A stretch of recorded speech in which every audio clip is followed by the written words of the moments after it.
Right now at 6, Carl Junction announces plans to fill the mayor's position after last week's impeachment. And most of our Wednesday looking great. Wednesday, my goodness. We will have a look at your forecast, talk about the threat though for strong to severe thunderstorms later this evening coming up.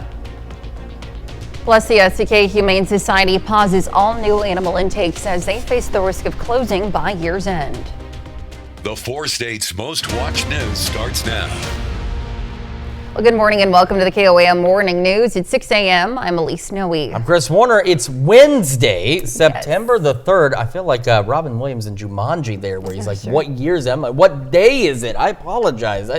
It's been, I'm working on a project at home. I mentioned it yesterday, so I've been staying up a little later, and so a little more tired this morning, so I apologize. But we'll get through this Wednesday together, and we do have some stuff to talk about because we have some storm chances this evening. Some of those could be strong to severe, and we've got a couple of different scenarios at least that could play out for us. Between here and there, though, looking great. In fact, looking great this morning from downtown Pittsburgh. A little bit on the cool side, but otherwise not too shabby. Are those trucks' headlights really yellow? That's interesting.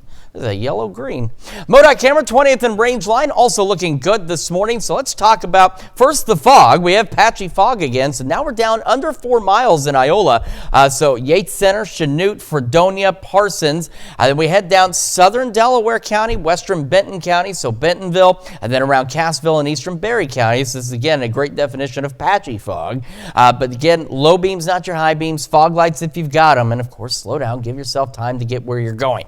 All right, so yesterday at noon, our isolated tornado risk in southeast Kansas was removed. It has been put back in place. It's an isolated risk, but it's not zero either. So an isolated tornado is possible out there. Our greater concerns, though, still remain with large hail and damaging wind gusts in these yellow zones here. And in the hatch marks in our far northern counties, that's where significant hail, so 2 inches in diameter or greater, could be. The biggest change really to our severe weather outlook is yesterday, it was sinking as far south as, say, northern McDonald County through Berry, Ottawa County. It's been retreated north of I-44 for the time being, but it could change again, and we'll talk about why here in just a moment. For today, between here and 7 o'clock, that's the other thing that hasn't changed, is the timing. Still looks to be after 7, roughly from 7 to 11 is going to be that window for any strong to severe thunderstorms.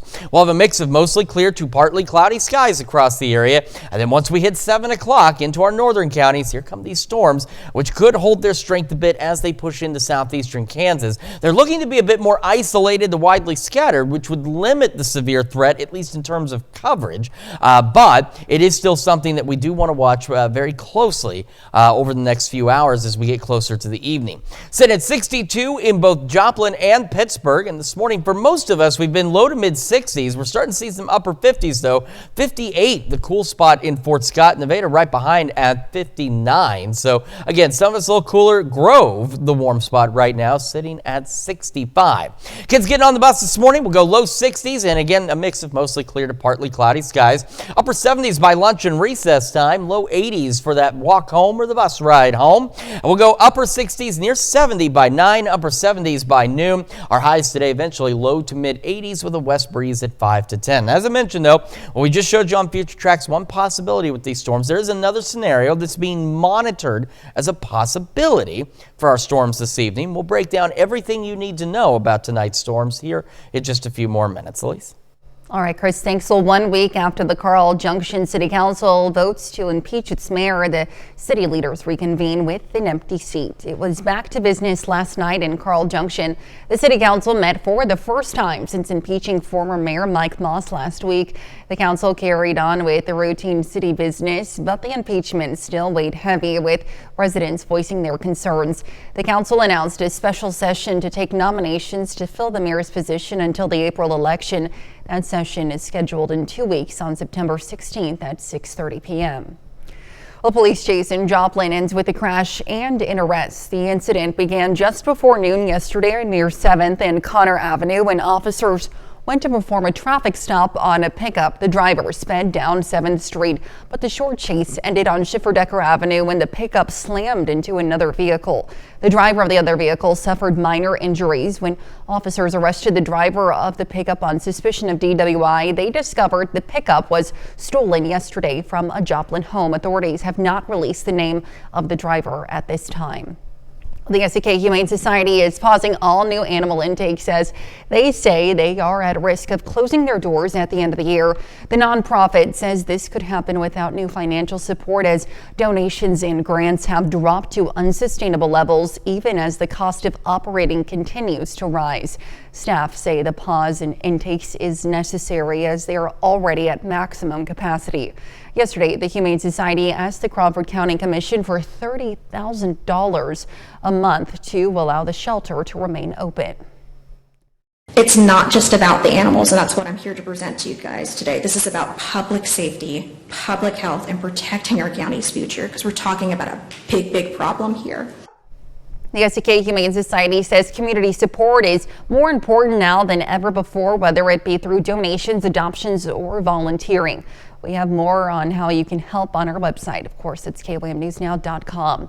There's something new heating up the excitement for Joplin residents. A fresh trail. The Tin Cup Trail is officially open, stretching 1.5 miles. It links the St. John's Trail to Mackendale Park in the Shoal Creek area. KOAM's Lonnie Walton caught up with city officials who say they're thrilled to see this long-anticipated project come to life. Length too. It's a 1/2 mile or 1.5 miles that way, and then if we walk it back, it's a good 3-mile loop. Emily Gilbert is a Joplin resident. She's excited about the new trail called the Tin Cup Trail. It's very well kept. It's close to our house. We just live right down the road, and we like that it's paved so we can bring our dog. Oh, there's already a few trails around here already, but with there being another one, it adds a little more choice to Joplin. And lots of trails are what some may believe, but Dan Johnson, who's the director of public works for the city of Joplin, says it's not a bad thing. All of these trails, we look at tying things together. We look at points of interest. Of course, Cunningham Park, Mercy Park. I love the new trail. It's great walking and good looks. Johnson says these trails start at 32nd and McIntosh and travels to McDowell Park. And not only that, there will soon be a 120-foot bridge on the way. Johnson says it's going to be monumental. Be a beautiful bridge, suspension bridge, the only one in the area, and I think that it will be become a bit of a landmark. Johnson says he listened to the people before the trail was created. One thing they wanted was space. New trail, it's 12 feet wide. It will have a stripe down the middle, and I think that just adds to the quality of the trail, the safety for people using it. More trails open gives us more options, just more opportunity to walk. And if you haven't worked out that Labor Day meal yet, now's the time to do it. Reporting in Joplin, I'm Lonnie Walton, KOAM News. Johnson says the bridge is on hold as the materials needed to build it are currently delayed. He hopes to have it completed in early spring next year. And that's a look at this morning's top stories and weather coming up on the KOAM Morning News. President Trump posts a video showing the U.S. military taking out a drug-filled boat from Venezuela. Plus, new research shows a father's childhood exposure to smoking could impact his future children. And we're tracking thunderstorms for tonight. Chris takes a look at your forecast. You're watching the KOAM Morning News. Time now, 6:08. We'll be right back. But first, here's a live look from Schifferdecker Park in Joplin.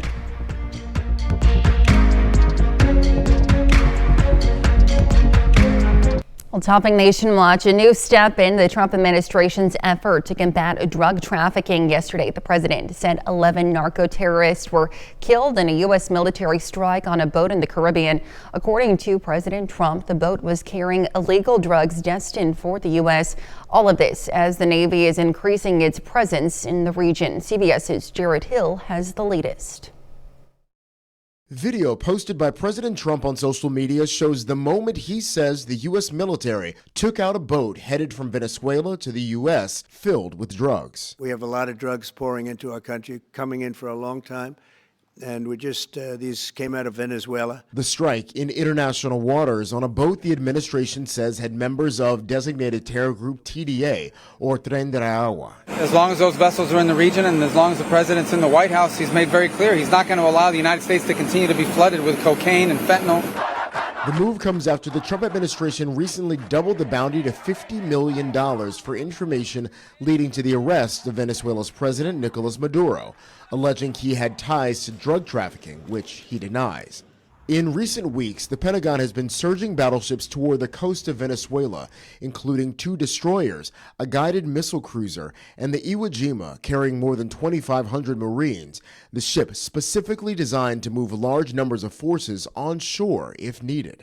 Secretary of State Marco Rubio, when asked if the U.S. plans to act against Maduro on Venezuelan soil. I'm not going to speculate about what might come down the road. The Trump administration has not called for formal military intervention in Venezuela, but Maduro's government has urged civilians to join militias in case of external attacks. Jared Hill, CBS News. Yesterday, Venezuela's communications minister suggested without evidence the video President Trump posted of the U.S. military strike was AI generated. At the beginning of his second term, President Trump signed an executive order directing the State Department to designate cartels and transnational gangs as foreign terrorist organizations. Well, still to come, new statistics reveal an alarming racial disparities in a common cancer affecting men. Plus, we're tracking rain chances. Chris takes another look at your Wednesday forecast.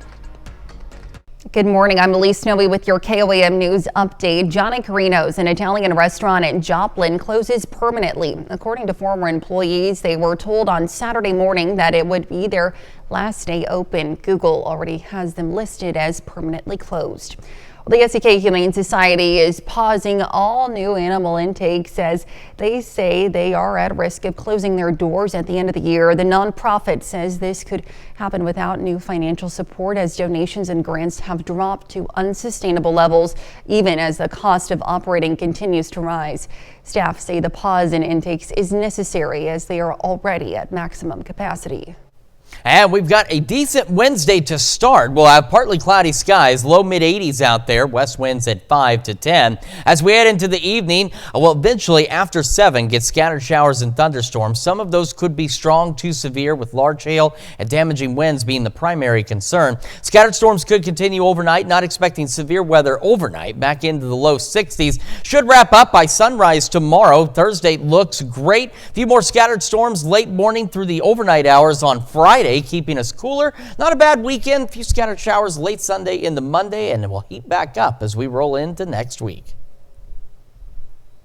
From the pages of Vogue to Paris runways and the big screen in Venice, Nick Zachovic has your eye on entertainment. Thank you, Mark. Director Sofia Coppola arrived at the Venice Film Festival ahead of the premiere of her first ever documentary, Marked by Sophia, a portrait of her longtime friend, designer Marc Jacobs. The two hit the red carpet and took questions at a press conference, Coppola admitting she was hesitant to take on the project at first. And when they asked me to do a film on Mark, I thought, no, I can't do that. It's too much pressure. It would have to be good because he's my friend and I love him. And then I kept thinking about, it would be so fun to look through all the archives and revisit. The end of an era. After nearly 4 decades at the helm, Anna Wintour has officially named her successor. Chloe Mao, the current editor of Vogue.com, will step into the role as editor of American Vogue. At 39, Mao brings a digital-first vision and a celebrated fashion lineage. Wintour isn't stepping away just yet. She'll remain Condé Nast's chief content officer and editorial director at Vogue. And Post Malone has officially entered the fashion game. The Grammy-winning artist debuted his label Austin Post this week at a Paris runway show. Models wore cowboy hats, bandanas, cattleman shirts, cowhide patterns, a horse even strutted the runway. That's your eye on entertainment. Nick Zachovic, CBS News, Los Angeles. All right, let's take it over now to Chris for another look at your forecast. Yeah, we've got a beautiful sunrise out there this morning from downtown Pittsburgh. We are tracking that potential for strong to severe thunderstorms this evening. We'll go over the full details with you, break down what you need to know and the 2 possible scenarios that could play out this evening. When we come back, time now is 6:18.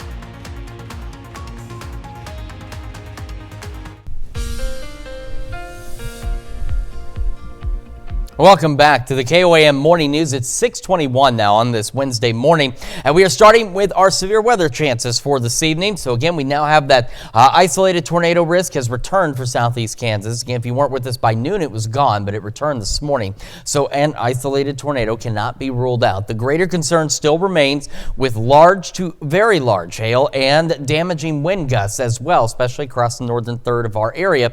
As hatch marks indicating the possibility of hail 2 inches in diameter or greater.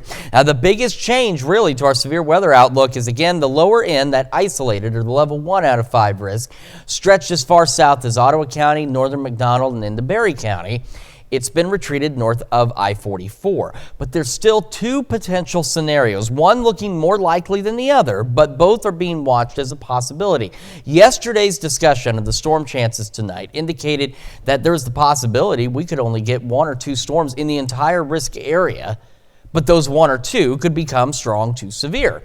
However, that's also changed. We're looking at maybe a few more of these isolated to scattered strong severe storms, and that could set the stage for scenario number 2, which we'll discuss. So here's what we're looking at. Again, the majority of today is fine. It's not until 7 this evening. That's one other thing that hasn't changed. We still have until 7 this evening. The timing is pretty fluid at this point, 7 to 11.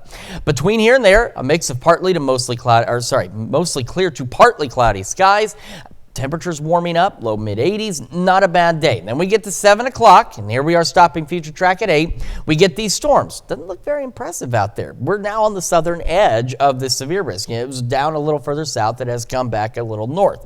So we're looking at isolated to scattered storms building in after 7. The storms that we see between 7 and 11 could be strong to severe, and they could hold their own back into parts of southeastern Kansas and northeastern Oklahoma. But as you can see, there's not very many of them.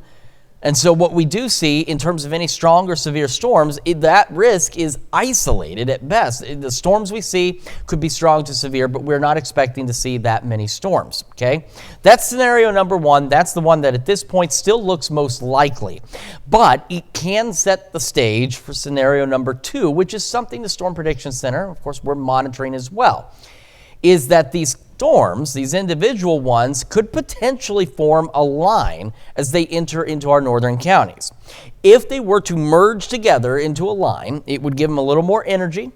It would cause them to bring up the chance for damaging wind gusts and possibly spread that over a wider area, because if they form into a line this evening and then push southeast, they could hold their own a little longer, and they could bring a greater risk for damaging wind gusts and maybe even push that south of I-44 if scenario 2 happens. And I do want to emphasize, it's a big if. Right now, the storms are going to happen. They're going to be isolated to scattered. They could be strong to severe. But that second scenario is a big if right now. Everything would have to come together just right. But it is something else that we've got to keep an eye on, because it's a possibility that we could see that as we head into this evening and into the late evening hours. And I hit the wrong button. I apologize. We're going to get back into Thursday. Thursday, again, overnight, scattered showers, thunderstorms. The severe threats should be done by 11 midnight at the latest at this point. And then it'll just be isolated shower storms overnight tonight towards sunrise tomorrow. Then we clear out. Our Thursday looks fantastic. We go into Friday, though. Clouds begin to increase Friday morning, and by late Friday morning, we start to see scattered showers and eventually a few thunderstorms through the day. Not rain everywhere all at once, but we'll have those rain chances out there. I'm not expecting anything severe with that activity. Sunrise, again, looks beautiful this morning. 7th and range line. A mix of these mostly clear to partly cloudy skies. Mid-60s to start. Mid-70s by 11 a.m. As I mentioned, our highs today into the low to mid-80s, 60s overnight tonight, low 80s tomorrow, low 60s again. Thunderstorms, clouds bring our temperatures down, mid-70s for Friday, falling back into the 50s overnight. 70s through the weekend, few late showers and storms Sunday into Monday, and then we dry out and heat up by next week. That is a check of your forecast. We're going to send it over to Elise now with Health Watch. All right, Chris, thanks. Well, prostate cancer rates are on the rise in the U.S. A report by the American Cancer Society found rates have been increasing 3% per year between 2014 and 2021 after years of declines. The statistics also show mortality rates for black men are twice as high compared to white men. Prostate cancer is the most common cancer among men. Well, despite the ongoing fentanyl crisis, most pharmacies don't sell opioid addiction treatment medications. Researchers at the University of Southern California found buprenorphine was only available at 39% of U.S. pharmacies. The medication, which can ease opioid cravings and withdrawal, is also much less likely to be sold in Black and Latino neighborhoods. The study's authors say lawmakers need to make it easier to access addiction treatments. Well, a father's exposure to smoking as a child could impact his own children one day. A study published in the British Medical Journal looked at the harms of intergenerational smoking. It found that children whose fathers were exposed to smoking as children were more likely to develop chronic obstructive pulmonary disease, or COPD. Researchers say exposure to harmful substances could impact a child's genes, which could be passed down to future generations. Less than a week after a devastating home explosion rocked a North St. Louis County neighborhood, the community gathered for a fundraiser focused on healing and rebuilding. Annie Kroll has the story. Third-degree burns on the lower part of his body because he had to go through the fire. That's what happened to 18-year-old Dante Anthony Jr. on August 25th. His uncle, Terrence Hardy, said he was in the basement of the home that exploded in North St. Louis County. My sister had went out to run. All the kids are athletes. She went out to run, and when she returned home, my nephew said the roof came in. Hardy said thankfully Anthony was the only person home. And the fact that they ran track, I believe, was the difference. I can only think of what would have happened to me in that situation. But the fact that he was quick thinking and was able to get out, I would have been too worried about the fire, me being burned. Anthony is still recovering from being burned on 85% of his body. We're just hoping that, once he gets able to see himself, that it doesn't send him in a backlash, but, everything is healing, pretty well. Healing, which was one of Hardy's goals with this pre-show benefit fundraiser ahead of the St. Louis Arts and Entertainment Awards he also organized. It was almost like a phoenix rising from the ashes, and that's kind of the vibe I was feeling. Local artists like New Religion reacting to when the explosion destroyed or damaged about 25 homes. I was so shocked. I was like, an explosion? What is going on? 18 performers showed off their talents Sunday outside the Grandel Theater. People can give money, people can give, a lot of different things, but when you add entertainment, you bring all those elements together as one. Music is a language of any culture, any city, any state around the world, so music is a good way for us to get a message out there. Inspirational words as families focus on rebuilding. The music will kind of get you off your feet and make you feel like, okay, yeah, let's gonna get this together, let's be positive. Anthony's family established a GoFundMe campaign to help with expenses. Now, since the explosion, it has raised more than $66,000. We'll be right back. Right now at 6:30, Eric Argenbright announces his resignation from the Joplin Regional Commission on Homelessness, citing personal reasons. And we've got a beautiful sunrise ahead of what, for the most part, is a beautiful day, but we are tracking thunderstorm chances this evening, the latest coming up. Plus, Jasper County prepares to unveil a first responders memorial on September 11th. The 4 states' most watched news starts now.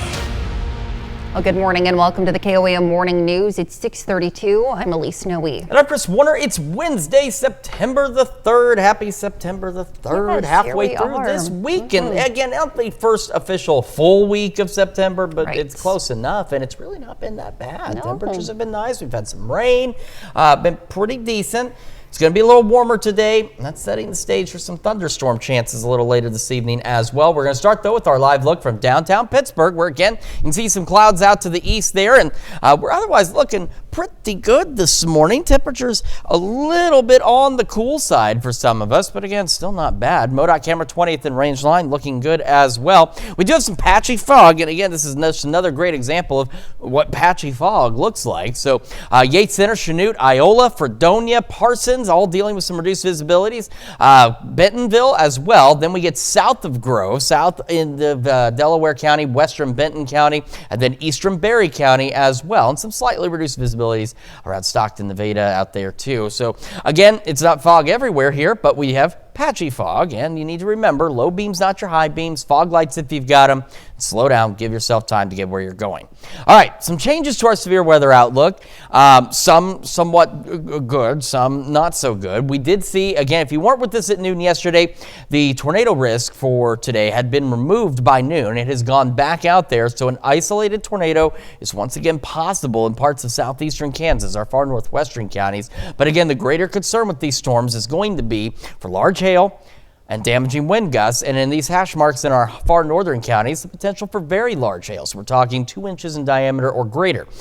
Those are not so pleasant changes, but one good change in a sense is that this lower end risk stretched very far south of I-44 yesterday. It's actually been moved north of I-44 at this point, but there's some different things that could play out that might change that again, and it'll update here later this morning, so we'll just kind of have to wait and see what takes place.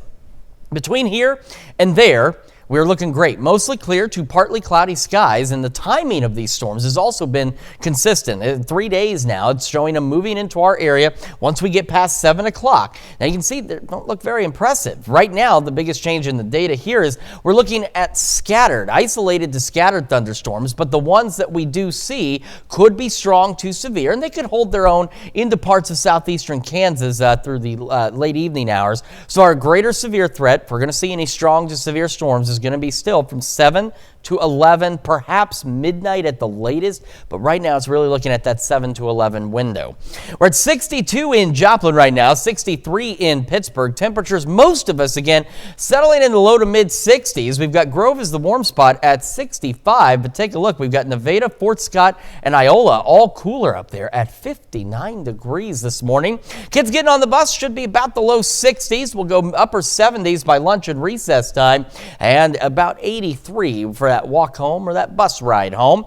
Starting today, we're going to go near 70 by 9 a.m., near 80 by noon. Our highs today, low to mid 80s, west winds 5 to 10, and again, a mix of partly or mostly clear to partly cloudy skies.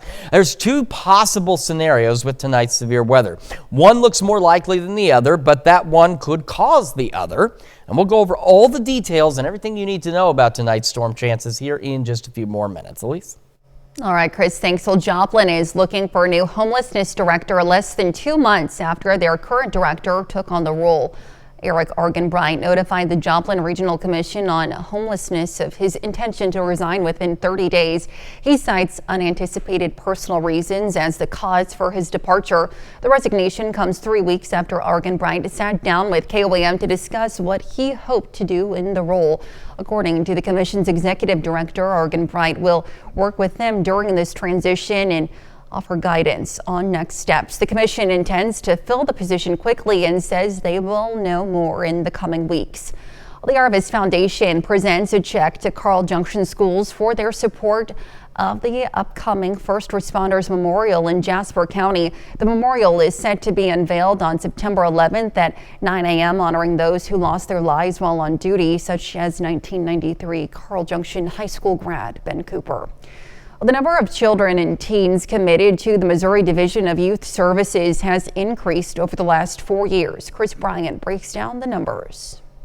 Anything from not going to school to first-degree murder and everything in between. For the juvenile system, the number of children committed to the Division of Youth Services has increased from 366 in 2021 to 577 in 2024. Has raised the age in jurisdiction, the age from 16 when we would have to stop working with kids, and now included 17-year-olds. When it comes to children committed to DYS, recent numbers show 59% had a history of substance abuse and 53% of kids had a history of mental health services. Every legally sufficient referral that we get, we're going to reach out to that parent, again, if we're not, taking them into custody or things of that nature, and offering help and assistance.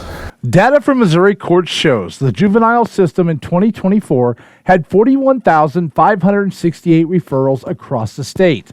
Law enforcement issues the most referrals, and Greene County sees an average of 2,000 referrals a year.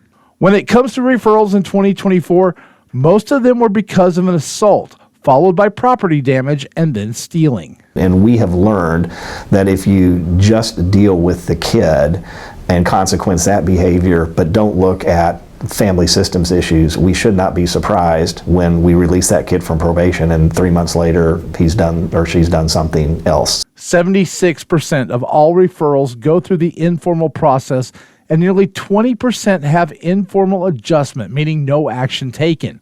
And just because your child is referred to Juvenile and Family Services doesn't mean your child will end up in detention.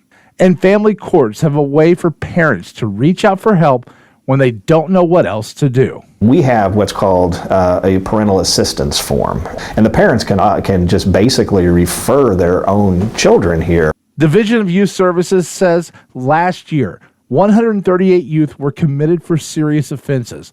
324 got committed for lesser crimes, and 31% of all youth who received Division of Youth Services education services were identified as having an educational disability. And for more information, the Missouri Courts website provides the last 16 years of data in the Missouri Juvenile and Family Division Annual Report. And let's look at our top news stories coming up this half hour on the KOAM Morning News. Powerball players get another shot at becoming a billionaire tonight. Plus, McDonald's Happy Meals get a K-pop makeover starting today. We'll have the latest time now, 6:39. You're watching the KOAM Morning News. We'll be right back, but first, here's a live look from Schiffer-Decker Park in Joplin.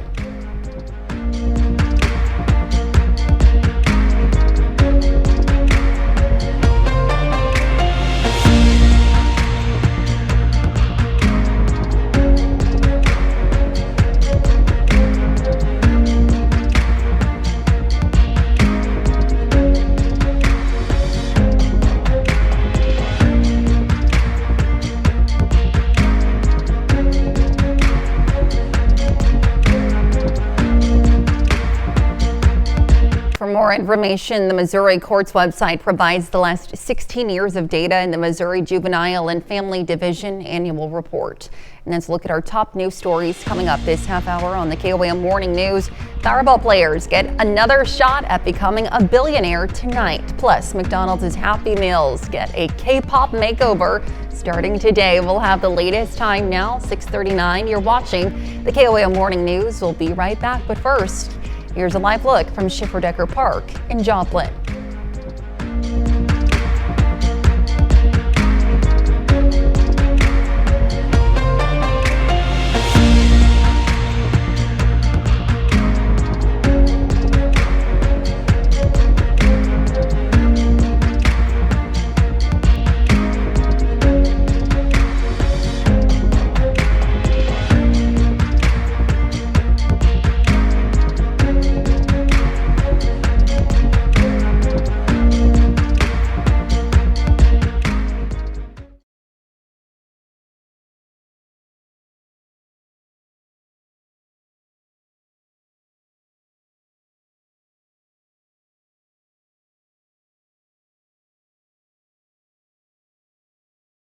Partly cloudy skies through the afternoon hours. Temperatures a bit warmer, low 80s, and we'll go with west winds 5 to 10. Now from 7 to 11, we do have a window for strong to severe thunderstorms with large hail and damaging winds as the primary concern. Once that wraps up, we'll have scattered showers and thunderstorms overnight. Nothing severe expected after 11. We'll go low 60s. Few morning shower storms Thursday. Otherwise, great more showers and storms for Friday. In Consumer Watch tonight, Powerball players have another chance to become a billionaire. The $1.3 billion jackpot is the fifth largest in the game's history, with a cash value of almost $600 million. And BTS fans can also feel like winners at McDonald's starting today. The chain's Happy Meals will feature tiny tan figurines. The characters are based on members of the popular K-pop group. This week, McDonald's also announced the return of its lower cost extra value menu starting September 8th. And that's a look at Consumer Watch. Let's take it over now to Chris for a quick look at your forecast. Yeah, we've got a nice start to the day. Great sunrise there from downtown Pittsburgh. We do have the opportunity for strong to severe thunderstorms as we roll into the evening hours out there. We're going to have a complete look at your forecast, break down what you need to know and the timing on these storms when the KOAM Morning News returns. We'll also have birthdays and anniversaries right after this. Time now is 6:43. We'll be right back.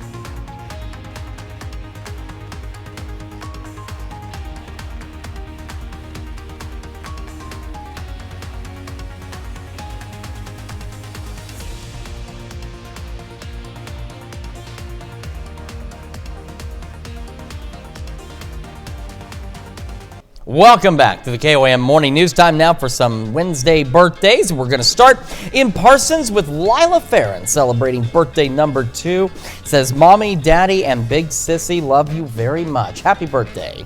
And in Galena, happy 8th birthday to Blakely Kavanagh. And Jackson Cowan is celebrating birthday number 10. It says here, hope you have the best birthday. Love, Poppy and Nani. Happy birthday. And a happy 10th birthday to Layton and Lamar. And in Iola, Diane Rogers celebrating birthday number 45 with love coming from Mike and Darius. And a happy 83rd birthday to Janice Sandberg in Columbus. It says here, happy birthday from your sisters and family. And in Galena, Dennis and Lola Wade celebrating 53 years of wedded bliss. A very happy anniversary to the Wades. And in Columbus, a happy birthday to Justin Cobberly. It says happy birthday from family and friends.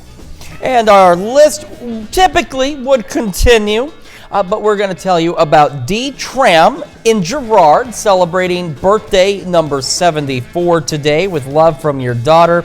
And Brent and Peggy Sutherland celebrating an anniversary in Galena. A very happy birthday and anniversary to everyone who submitted your birthdays and anniversaries. And of course, we love the photos. We absolutely love the messages.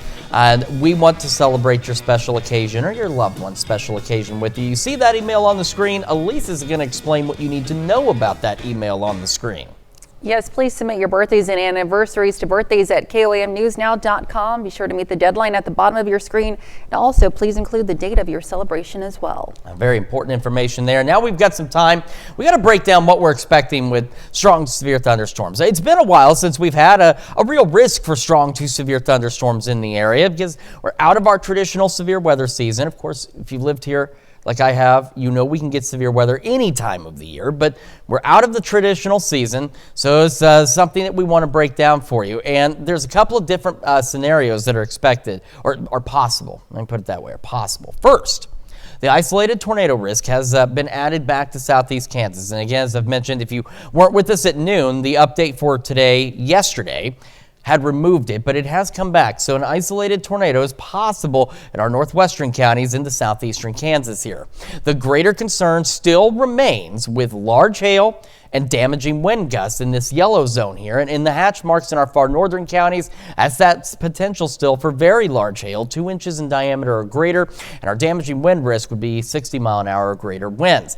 The biggest change really overall to this is throughout yesterday, the lower risk, that 1 out of 5 risk, was as far south as, again, Ottawa County, northern McDonald County, and kind of split in Berry County in half.